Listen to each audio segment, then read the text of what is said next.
And we're live with our 187th episode of Absolute AppSec. I'm Ken Johnson at CK Tricky on Twitter, joined by my co-host Seth Law at Seth Law on Twitter. Seth, say hi. Hey, everybody. Welcome back to another episode. Ken and I are, as always, happy to be here. Not too much to go through this week.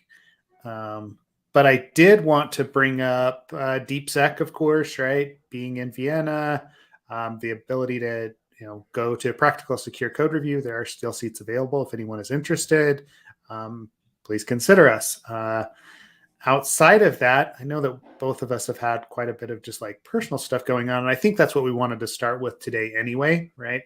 So if Yeah. I act a little bit like I'm in pain, I actually kind of threw out my back this past weekend. And Ken and I have been having, and we've been having a lot of discussion on the Absolute AppSec Slack about kind of staying in shape and the physical toll of working in an office or working at a desk all the time.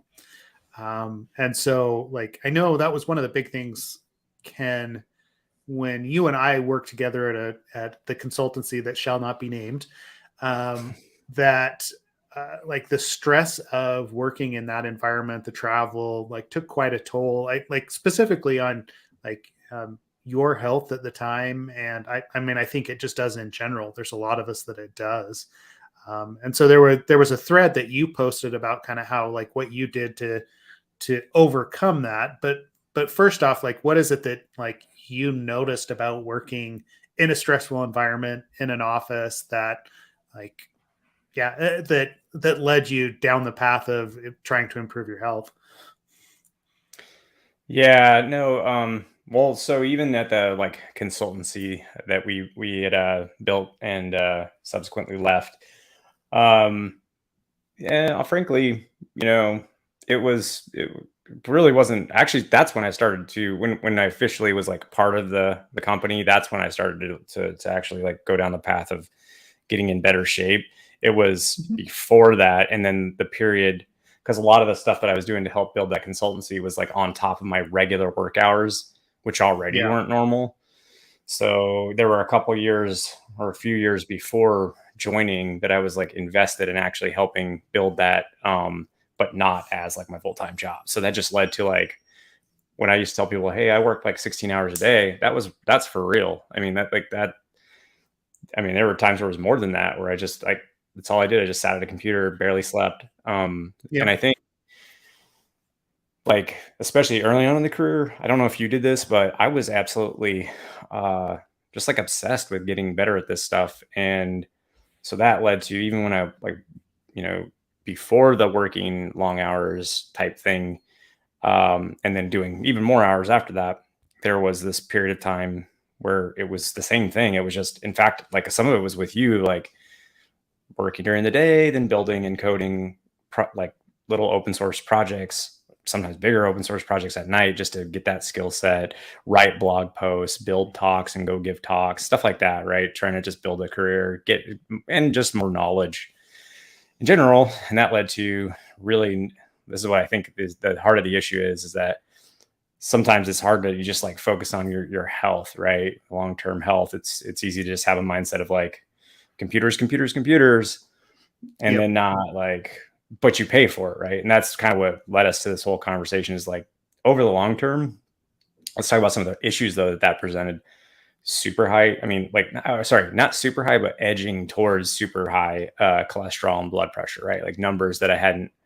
Like I was probably what was it, like early 30 at that, yeah, like 30 at that point, and man, my numbers were bad. Like that's first of all just like health, right? Then like the discomfort of sitting in a chair for extended periods of time when you hold on to a lot of weight physically is very difficult. Like there are things you can certainly do. I'm sure you have one of these chairs, these secret Yeah. lab chairs. These are really awesome. Mhm. They're really good, but that doesn't like negate, tons of extra weight that your body wasn't meant to have on it as you're sitting Yep. there. Standing desks help and all that, but like I said, I mean, at the end of the day, like you can only do so much and to work around it. So there's the health aspect, the energy. Like I don't know about you, but dude, when I got heavy, like, and to give perspective, I weigh about 209 pounds right now. I don't know what my muscle BMI and all that is. I used to track it more religiously, but I don't know what that is, but it's good, healthy ratio. But at the time I was like 270 pounds and very little muscle, like almost no muscle. And so, you're talking probably 100 and some pounds of fat, I mean, we're talking a lot of fat, visceral fat, all of that stuff. And again, it just, man, it really like slows down I got to a point where I was so tired all the time and just like my energy levels were just gone. And man, it literally weighs on you. So, I think because a lot of people talk about on Twitter, I have talked about like, you've seen like Dave Kennedy's a good example. He was very large, he lost weight. Yep. Yeah. He may even be a bad example though, because I think there's the benefit of time and money that not everybody has. And I don't mean that because Dave Kennedy's great. No, nothing disparaging there. And I think it's obtainable even if you don't have that. But I think like people watching that, I've heard that feedback before where people are like, well, yeah, but he, this, that, and the other. Those may be excuses. That might be a true statement. I don't know, but it's not impossible. And it really just comes down to, first, you got to want to do it. And secondly, you got to carve out the time and make a routine. And then realize that exercise is such a small part of it. It's important for like, because when I was talking to you about your back issues, like core strength and not carrying that extra weight around, that's like such an important bit. Stretching is such an important bit.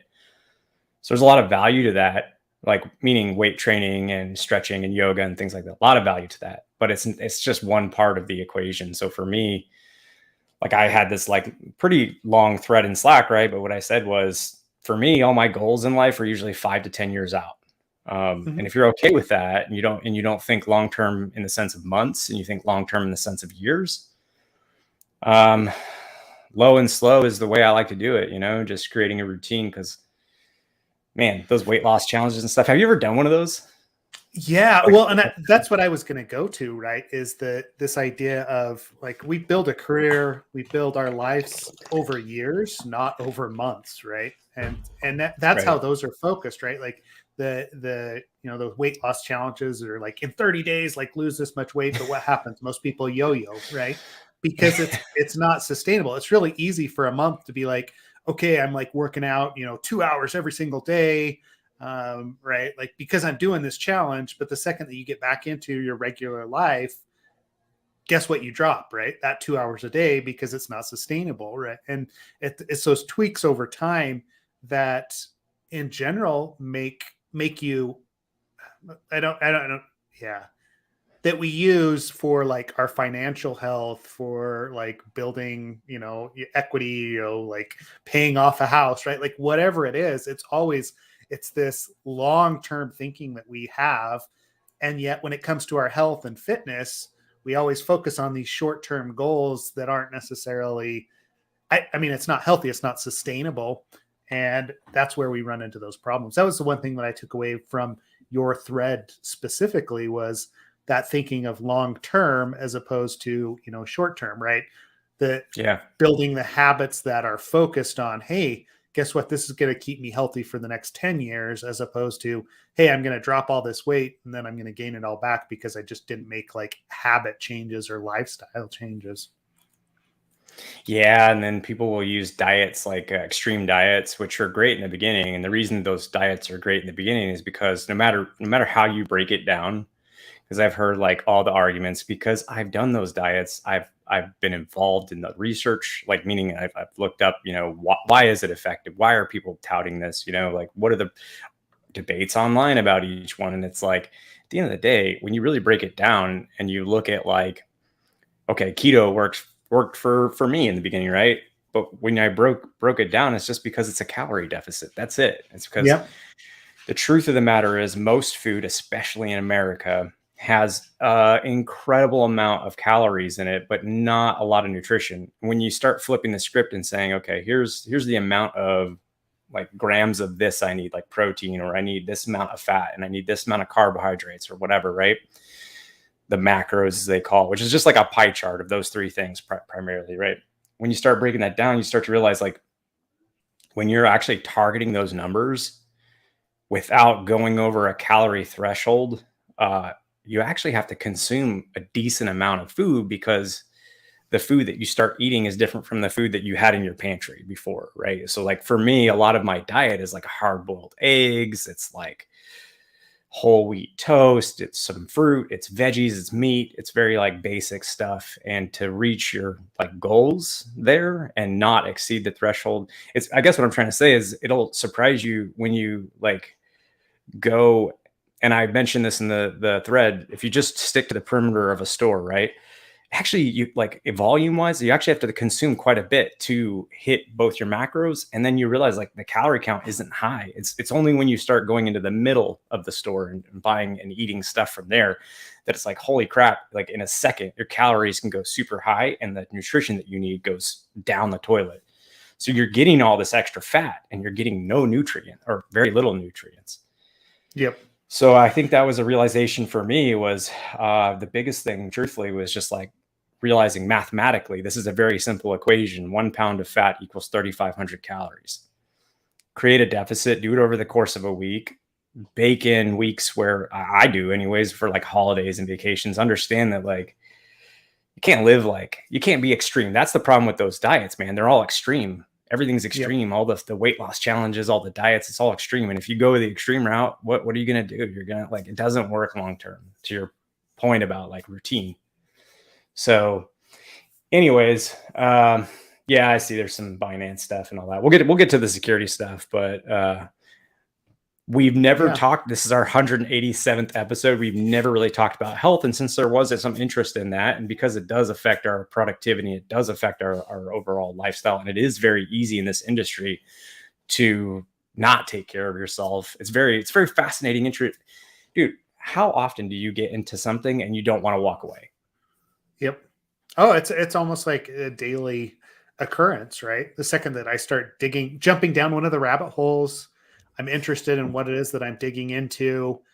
It is very difficult to be like, oh crap, right? It's 4 o'clock or whatever, right? Like this is normally the time that I would go take a walk or whatever it is. Even just like the end of the day and separating and walking away, especially since I've been running kind of my own consultancy, that becomes a much more difficult proposition because there's always something else to do, right? Whether it is something that's super interesting or just like business overhead that needs to happen. It's been this like difficult line that I've been trying to walk and finding the times to, get out and do the other things. And, with this backward thing that's happening to me now, I'm like fingers crossed that it's not worse than that it appears to be on the surface. And yeah, it's one of those, all right, like I need to rethink what my schedule looks like and where that actually fits in so that it is something that takes a higher priority to extend out how I feel about everything else that I'm doing and being able to jump down those rabbit holes and keep going. So yeah, but it is on a daily basis. Let's tally it up though for you. You are a hacker. You are a business owner. You are a husband. You have 3 children who all have like lots of their own stuff that they're into, from sports to music to language, right? So you are, and some of that stuff you got to travel for. So, it's like you have a lot of responsibility. It's hard to find that. It's very, and not also cut into your sleep. That's the big thing too, because if I could say one thing about what is the most important bit here besides nutrition, it is 100% sleep. We are shit at sleep, a lot of us. And I think people even sometimes wear it as a badge of honor. I know at one point, I'll be honest, when I was younger, I did. I mean, it was almost like a humble brag to be like, oh yeah, I only slept like 4 hours. I've been hacking all that, all that horse shit that you get older and you're like, oh man, it's so dumb. Like once you look at the research, you're like, damn, I'm really actually, how much of my brain did I ruin and destroy by doing that? Yeah. We're talking about longevity here, not your career. Like you said, your career isn't 10 years. Your career might be 30, 40 years. You don't know. So we're talking serious longevity here. This is maintenance. This is upkeep. Just like you take care of your car or whatever, your home, whatever, you got to take care of your body. So that's I guess my point is I recognize it's hard to have as much responsibility as someone like you and a lot of us do, myself included, but then also like carve out that time. So for me, what works is earlier in the morning, 3 times a week, some weight training, just to like, off, like really to undo some of the damage I do during the week. Cause I mentioned I do a lot of jujitsu, and that's like repetitive overuse of the same muscles. So that undoes some of that damage. And also like part of that routine is stretching too. So it's like, it's good for you. But anyways, I don't need to like talk about this forever, but yeah, like exactly. Sorry, I'm reading the comments. Yeah, it's sleep is good for so many things, but like honestly, if you're talking about weight loss, it's important. If you're talking about hormone regulation, it's important. If you're talking about memory and concentration, it's important. It's not just important. That is the number one thing. So it's funny, everybody takes these neurotropics, myself included. I do take some alpha brain, but at the end of the day, none of that stuff means anything as much as sleep. Yeah. It's amazing how it's built in, right? Like, and honestly, the problems that get solved, like how effective I am at doing like intense work, is directly related to, whether or not my sleep cycle is regulated properly, right? Right. If I'm getting the sleep that I need and I feel well rested, man, those hours during the day, I'm super effective. I'm finding stuff. It's not taking me as long to get through code bases and everything else that you're working on. But if I am not getting the sleep that I need, I may as well just light a match and walk away, right? Like it's kind of a dumpster fire, and you'll get through it, but it's so much more painful. Yeah, it's very painful. It's like walking through, and there's for me, there's less creativity, or it's harder to find the creativity when, to a degree. I will admit there are times when I'm completely exhausted where things come up. I don't know. It's a weird thing. Sometimes complete exhaustion does lead to some creative breakthroughs, weirdly. But on the whole, if you have to do it day in and day out, and you have to like problem solve day in and day out and make like, at your level and at my level now, I shouldn't even say level, like the career, where we're at in our careers, it's decision making all day long. People depend on you to be a good decision maker. So if you're not in the best, I just feel like if I'm not in the best, not the best version of myself, then I'm doing everybody else a disservice, is the best way I can say that. Yep. So I don't know. It's like, start small, work your way up. I don't recommend doing anything extreme. I just think it's more of like a low and slow kind of game.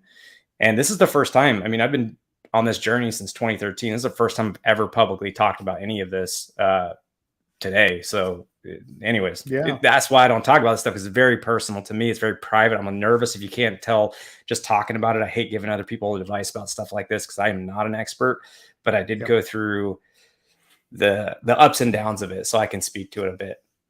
Yeah. Well, I mean, I think it's important that people, just like anything, right? Like different experiences help people in different ways.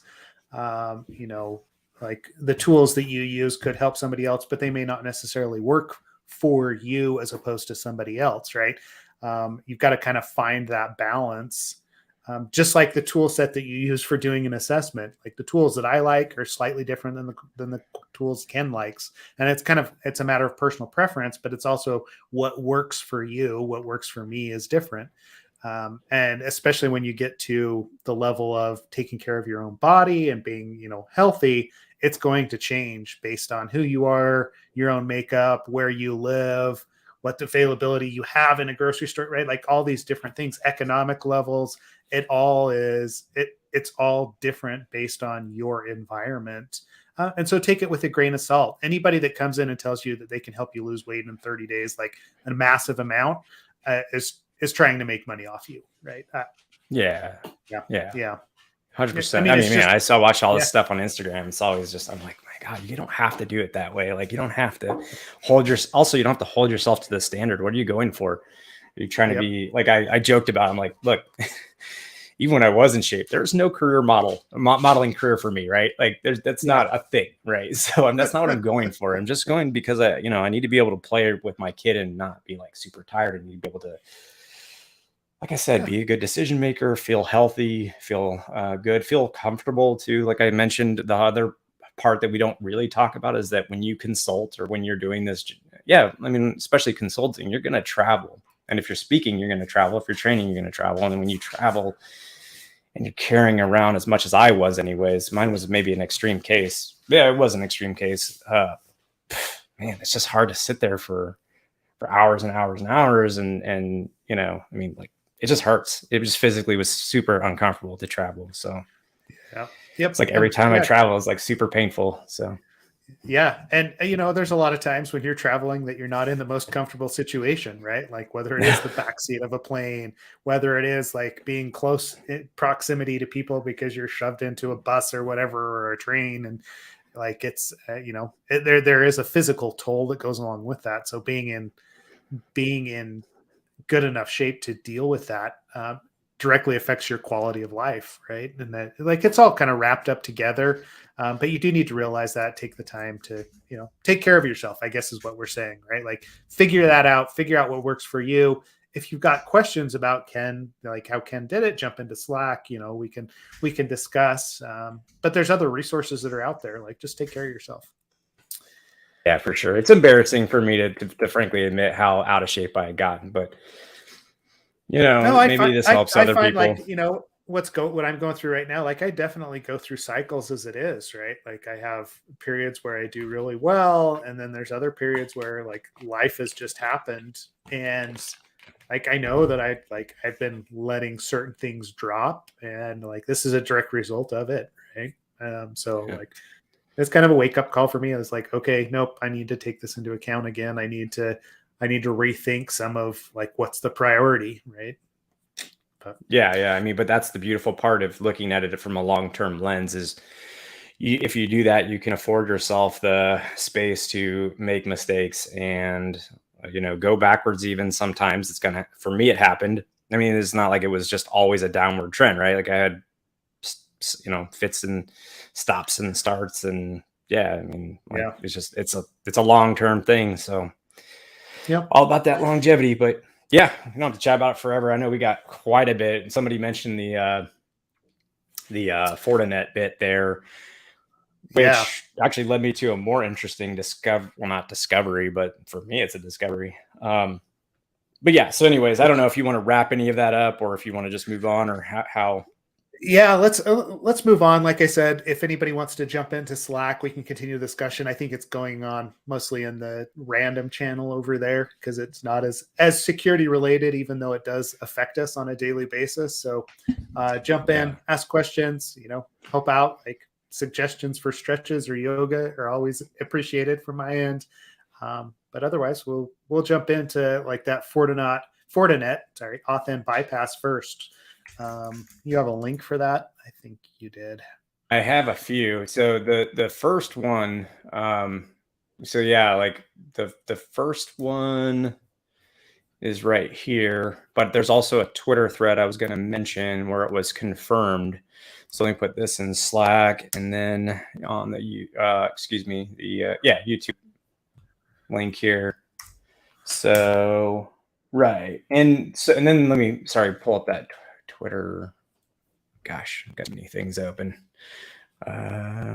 Yeah, so the gist of it is I like the thing I don't know yet, and I'm like really curious is like the tweet, the Twitter thread I'll share here in a second, from Carlos Vieira, believe out of Brazil. Let's see here, was that Carlos confirmed the bypass. It wasn't just an auth bypass; it's a complete device takeover. Which this was I'm a little embarrassed again, but I didn't know much about nuclei, the Nuclei. template, nuclei, the tool, and like the whole YAML template, basically a way to large scale scan for whatever vulnerability you're kind of looking for, especially as it relates to like, you know, HTTPS style requests. So that was kind of cool, which I'll put a link to that project. I don't know. Were you familiar with that at all? Or was it just me that wasn't super up to date?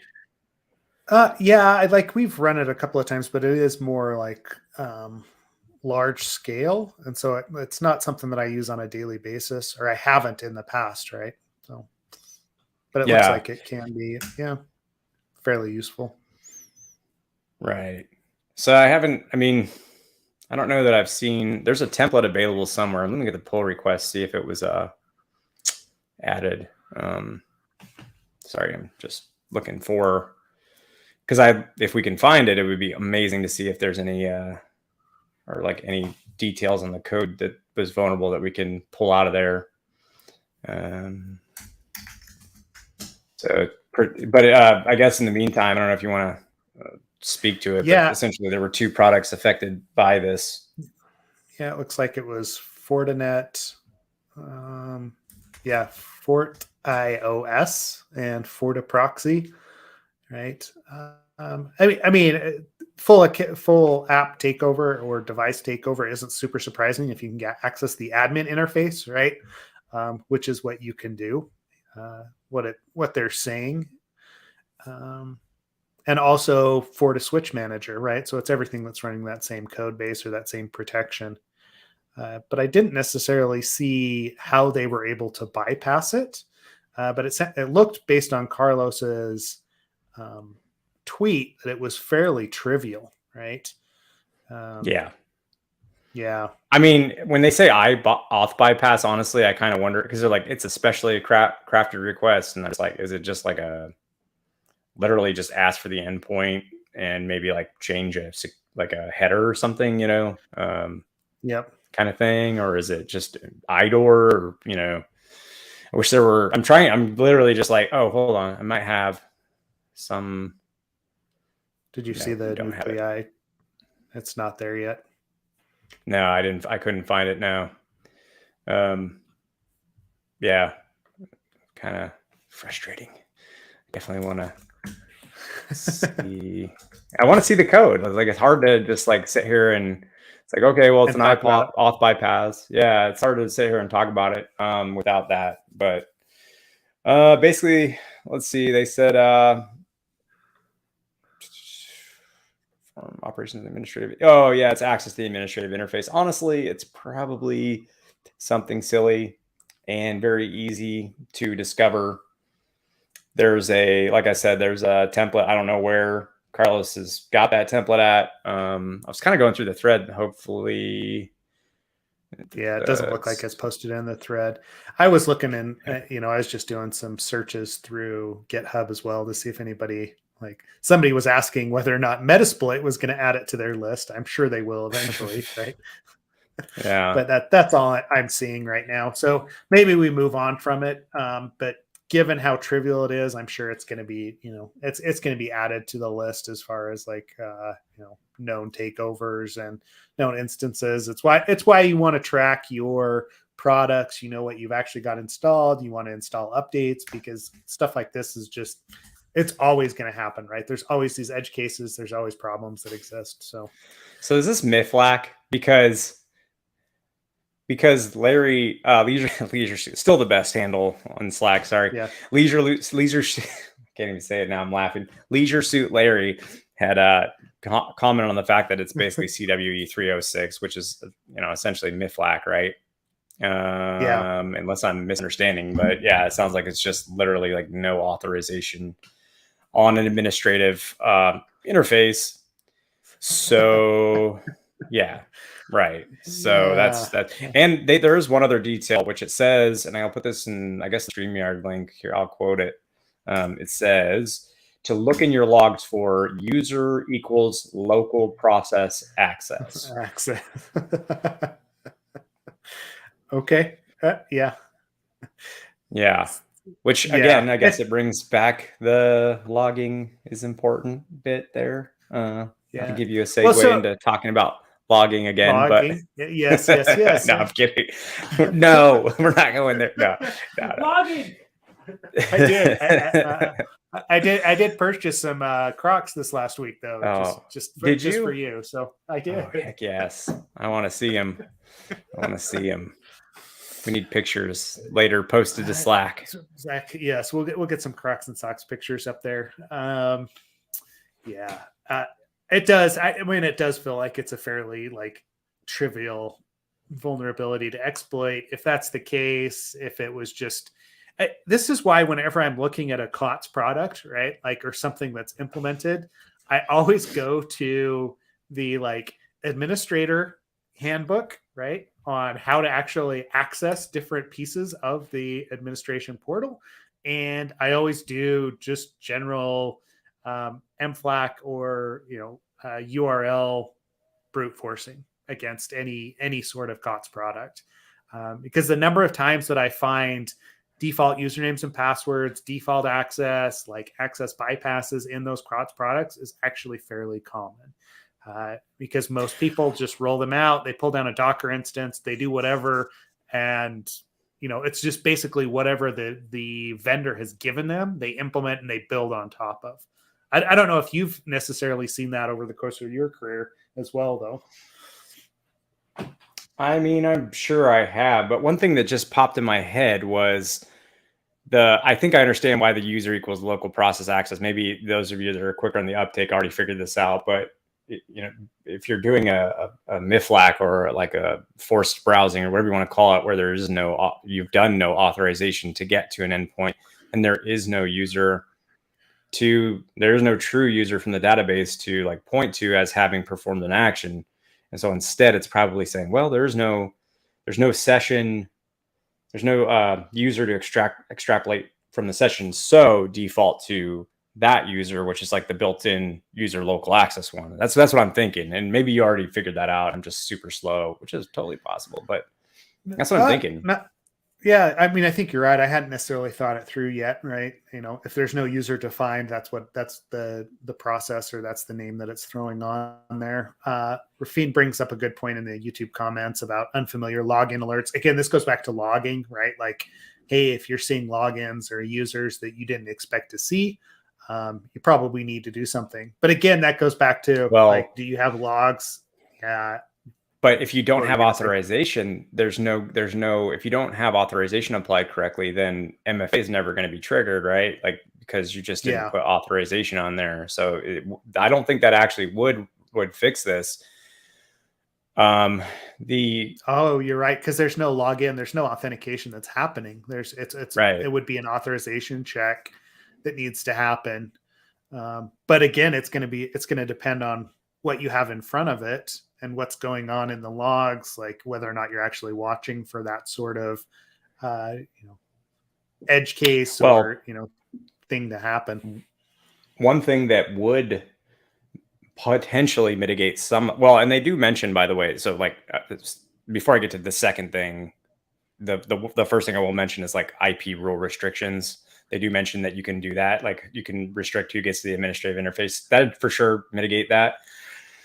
So first of all, just like that's probably the number one recommendation. But the second thing I was thinking of is like, how with GitHub we have the high risk pseudo filters or authorization functions. So like what that means is, for those listening, if you go to like some important, like, I don't know, settings page of your organization and you go to do something either destructive or just like change something security impacting, then if it's been a certain amount of time since you last logged in, it'll re-request, you to authenticate. And so while the primary authorization function that like validates that you are a person who is, first of all, you've been identified, and then also we know what you need to access. If all that failed, as long as there was a secondary authorization function that had looked and said, all right, well, there needs to be a user. And then once, we establish there's a user from the session, then like when's the last time they logged in? Okay, it's been over that. Then you need to re-authenticate for destructive or, I don't know, CRUD operations or whatever. That could have helped maybe. But I think the IP restrictions for administrative interfaces on, because I got a question last night actually from a buddy who's working in networking, not security, just doing like Cisco stuff.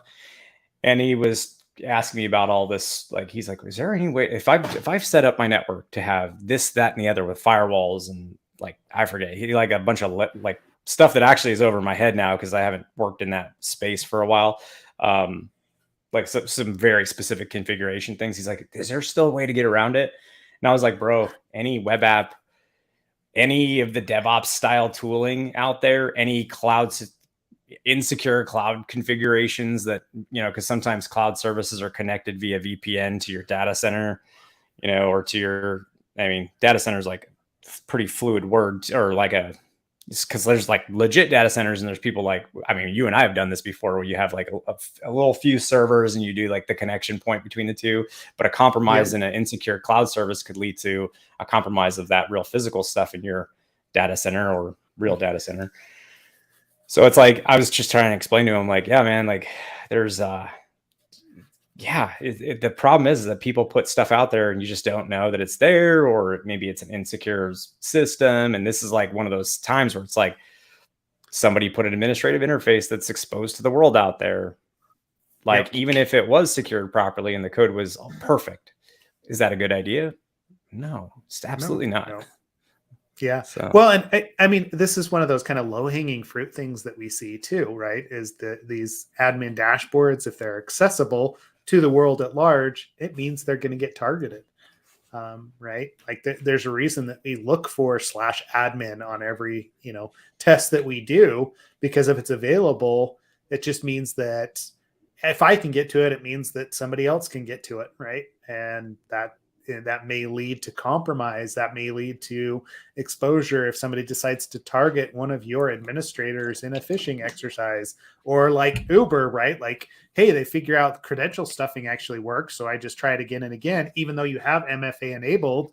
Eventually your administrator is going to say, okay, allow that request through because I'm sick of getting the notifications, right? Like that sort of stuff can happen. And it only happens because we expose those interfaces to unauthorized people, right? Like, or unauthorized locations, to IP addresses that probably shouldn't be exposed. Yeah. Well, and, it's kind of like, I would hope anyways, with those systems, like the default options to not have it enabled, but more likely it's probably coming out of the box, these systems that get put out there with those things, like, what do we call it? Fail open. We'll call that fail open, right? Where the default's an insecure default. It should be realistically, I think you should, in those cases, have to say explicitly, I'm okay with the world reaching this system. And maybe that is the case. I don't actually know. I don't mess with Fortinet's products. So maybe I'm totally off my rocker here, or wrong.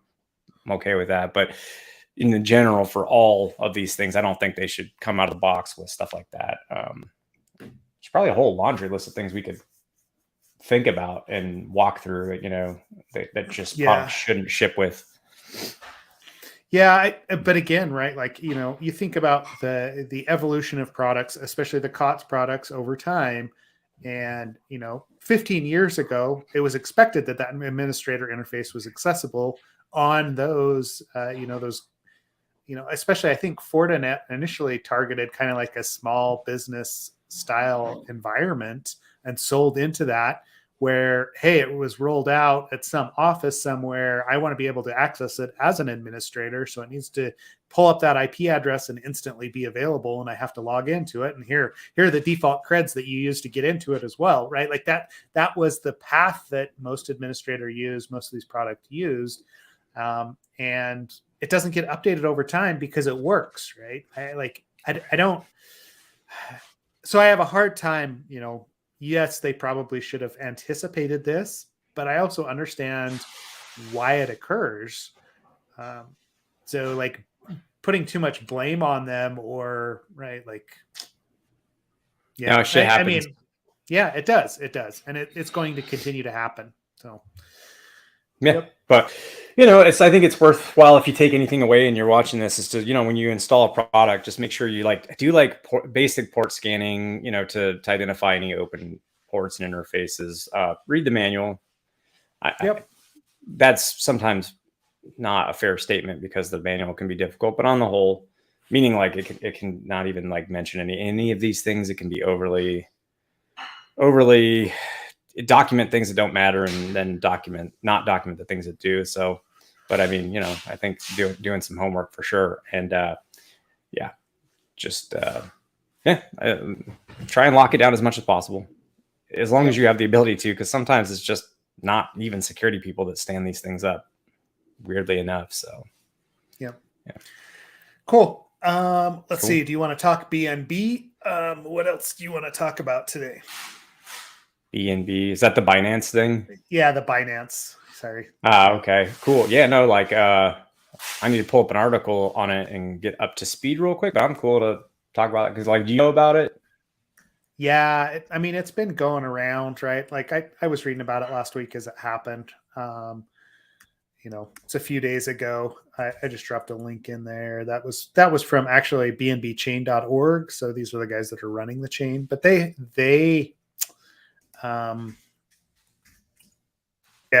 so they halted the chain to actually minimize loss, as apparently what was going on.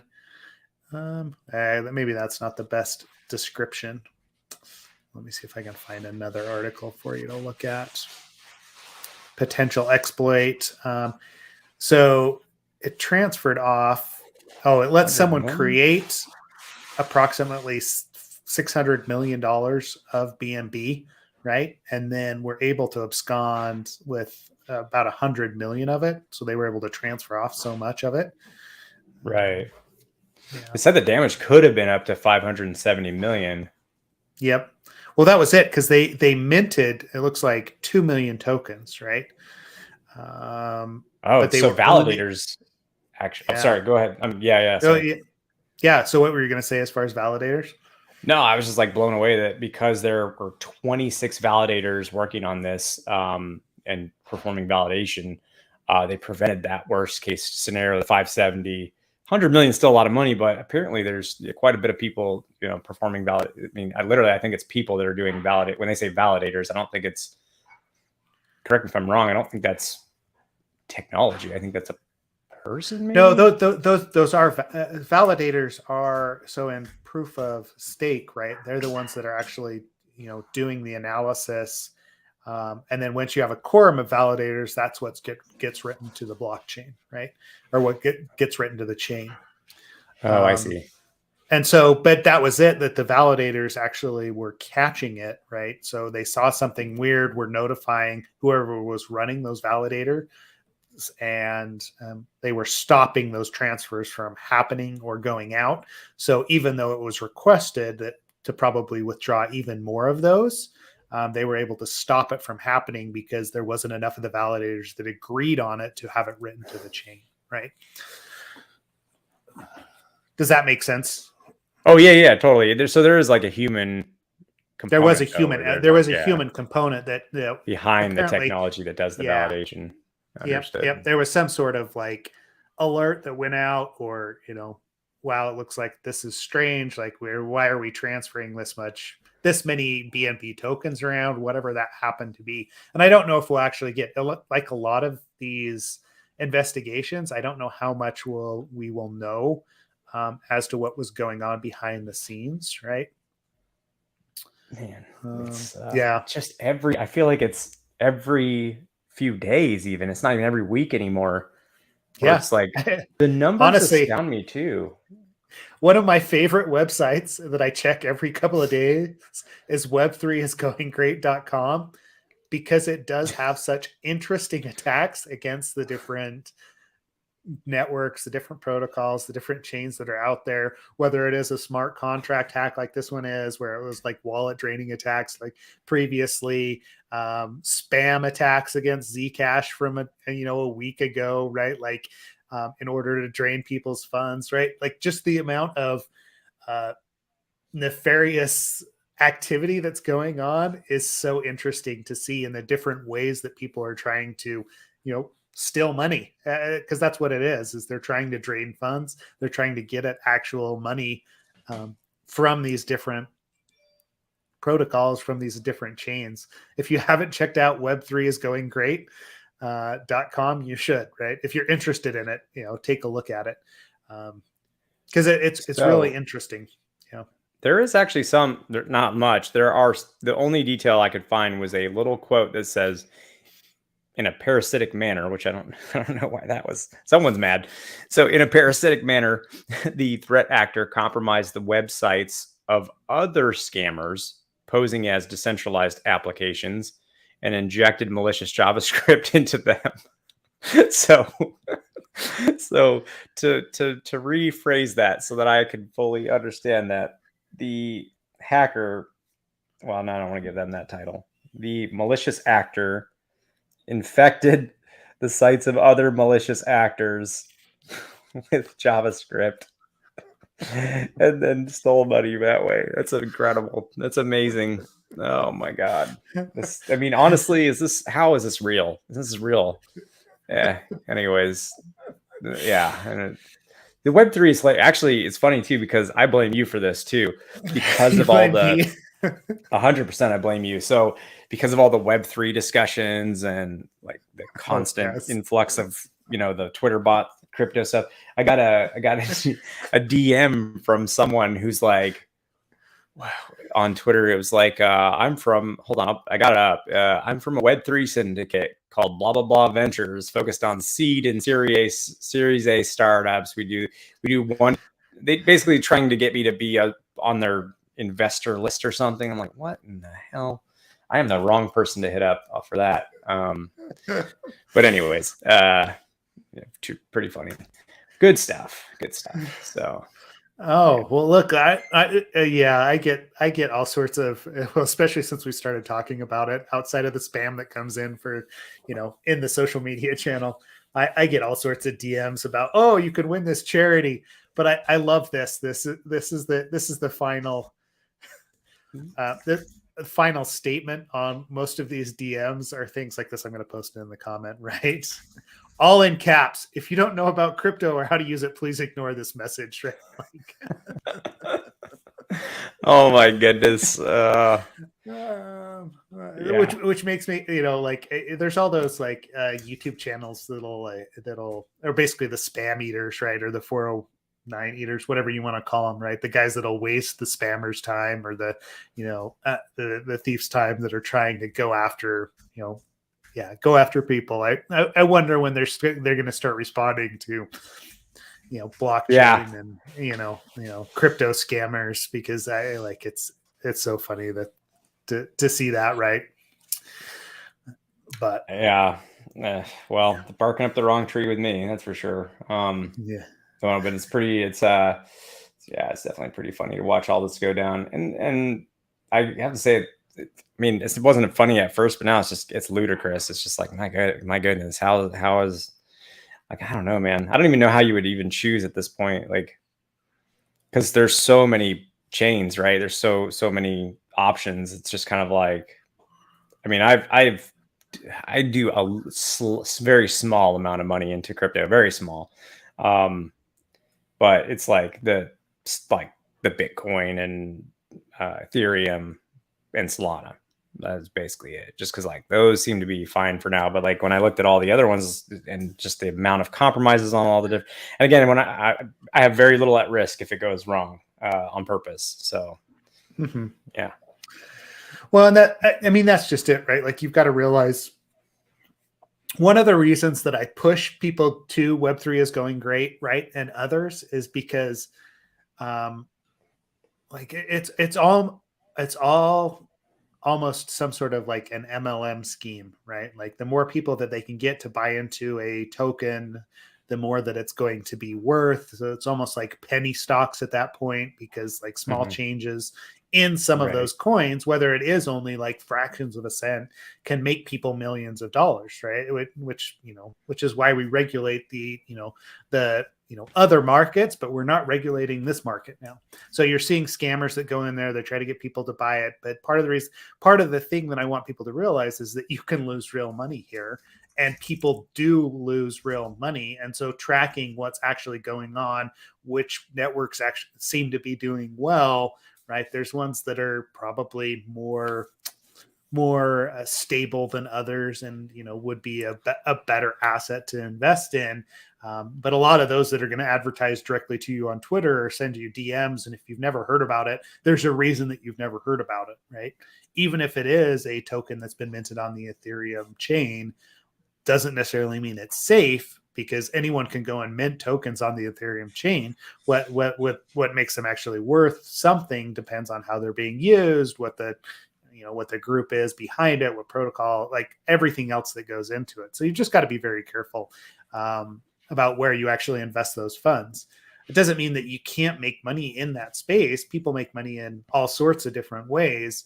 But if you polled probably the larger crypto community, not necessarily the people that are promoting the coins, the larger crypto community would tell you that they've lost money, right?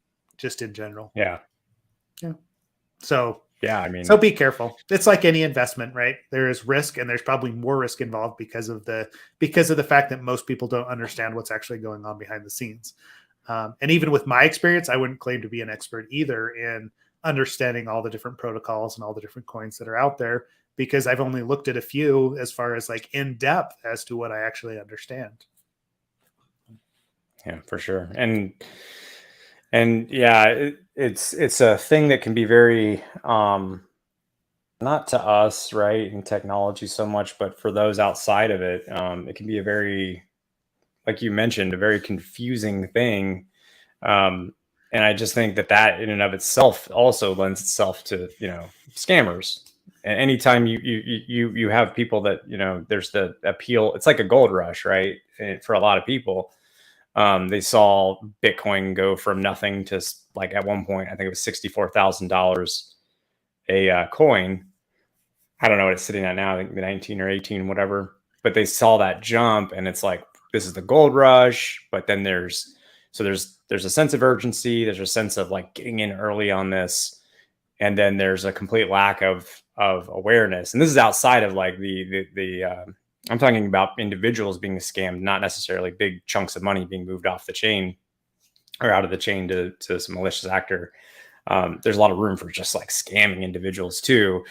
I told you, I don't know if I even talked about it on the podcast, but I'd run into somebody as my Uber driver who was scammed out of something like 200 and, oh God, I don't know. It was some ludicrous amount of money, like $250,000 or something. And I felt really terrible hearing the story and everything. And I was also fascinated by it, but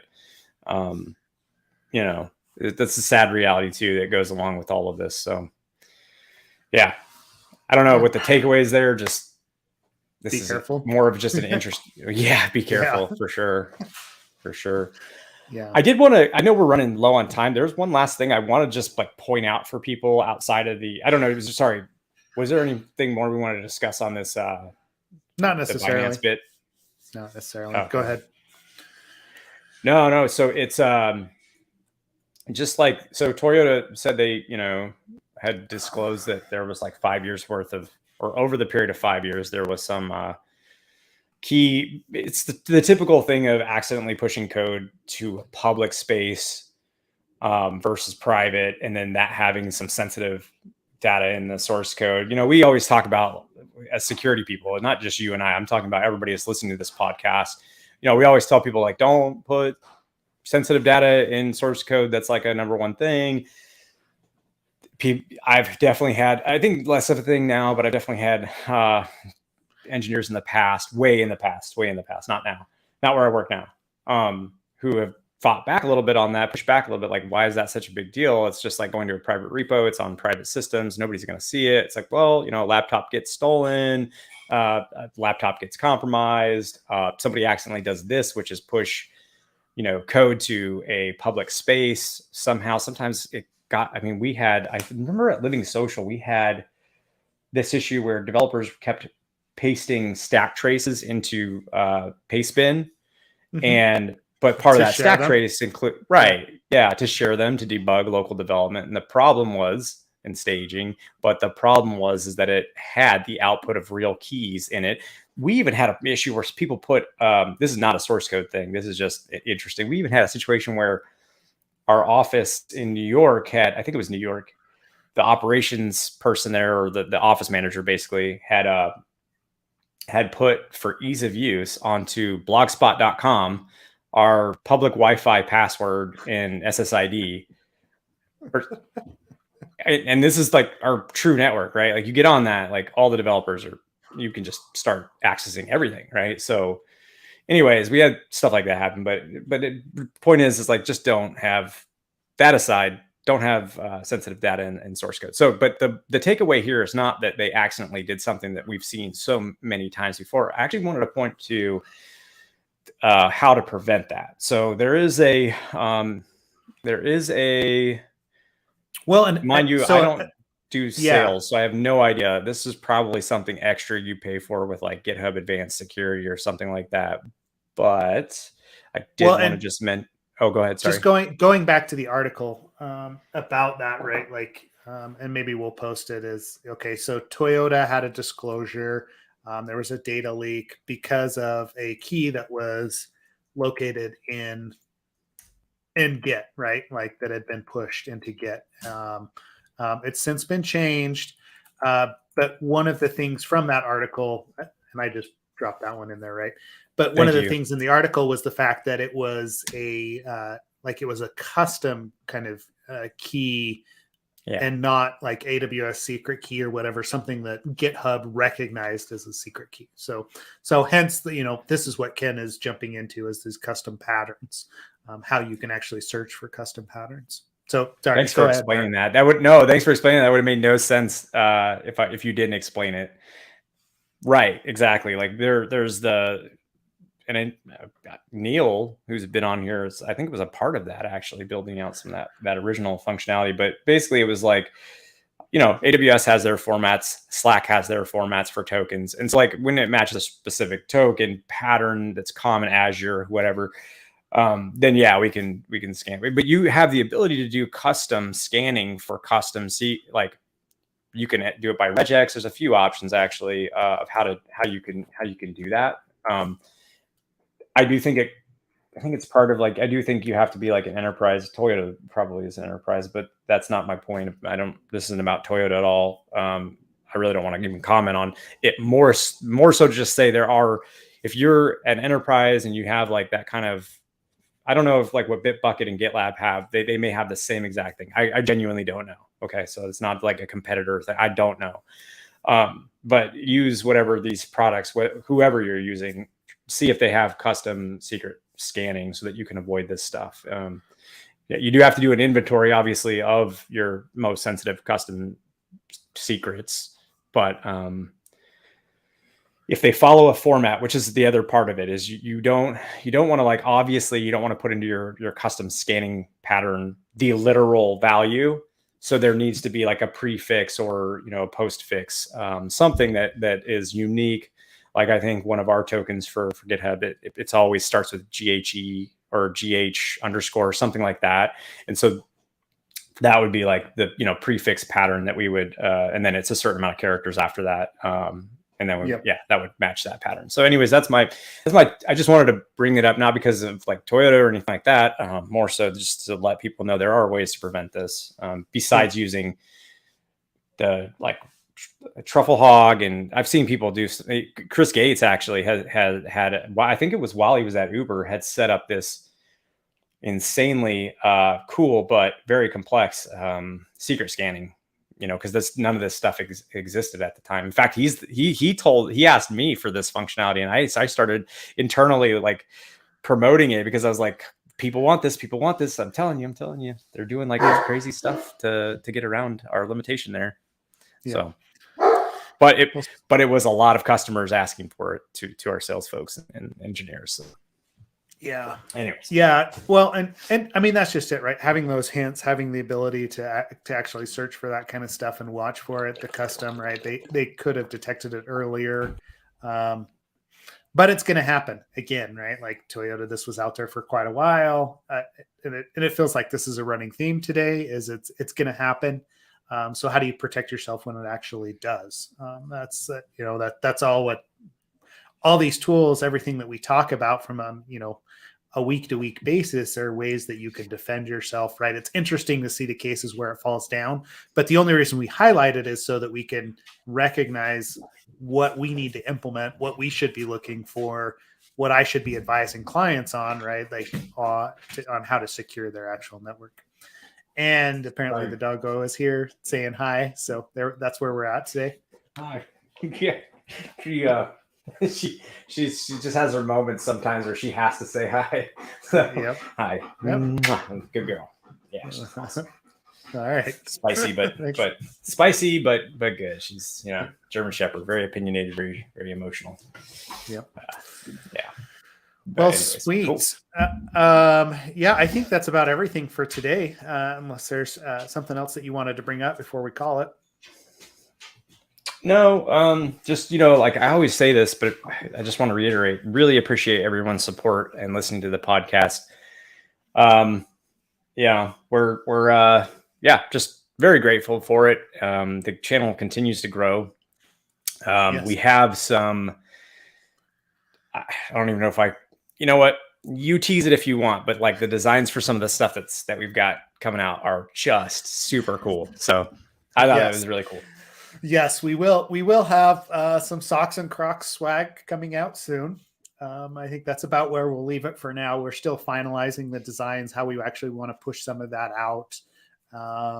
But as well as some branded Logi stuff, is Logical stuff, whatever it is, right? But the designer you worked with on that, amazing. She's amazing. She's good to work with. Part of me wants to turn it into an NFT as well. So we'll get to that point. We'll talk about it. I told you you're the reason I get these stupid DMs. I know. It's going to be amazing once we have our, I don't know what we're going to call it, right? Like, yeah. Yeah. No idea. Anyway. But yeah, like that's how you can get into your like insider Slack, is having an NFT, a specific one for Absolute AppSec. Anyway, yeah. But if you do want swag, we still have some t-shirts and stickers. We did send out a batch recently. Hopefully, you received that. And I guess we should also mention Cactus Con, that regardless, we do plan on attending Cactus Con at the end of January. So I think it's January 27th through the 30th. We are submitting for a workshop too, so we'll see if that goes through. But either way, I think even if we don't end up doing a workshop there, we're both going to go because we love that conference. I like, MFA fatigue. So hey, just real quick on the MFA fatigue question there, we did talk about that last week. So if you check out last week's episode, you will see MFA fatigue discussed there. But good call out. So, but anyways, back to it. Both of us want to be there. I love Cactus Con. Andrew Wilson's super awesome dude. And just the talks, the people, the hallway con, all that stuff's amazing there. The vendors are great. Swag's great. Everything's great. So definitely want to go out there. So we're looking at doing a workshop, and then I think we also will do a current state of AppSec or some sort of panel as well. I think we're going to go for a talk there too. So anyway, watch for more info there. Either way, we'll be in Arizona at the end of January. Cool. All right. Well, thanks everybody for the interactions today and for listening to us. Appreciate it. And jump into Slack and we'll continue the conversation there. Otherwise, we'll see y'all next week. Awesome. Okay. Thanks. Ciao.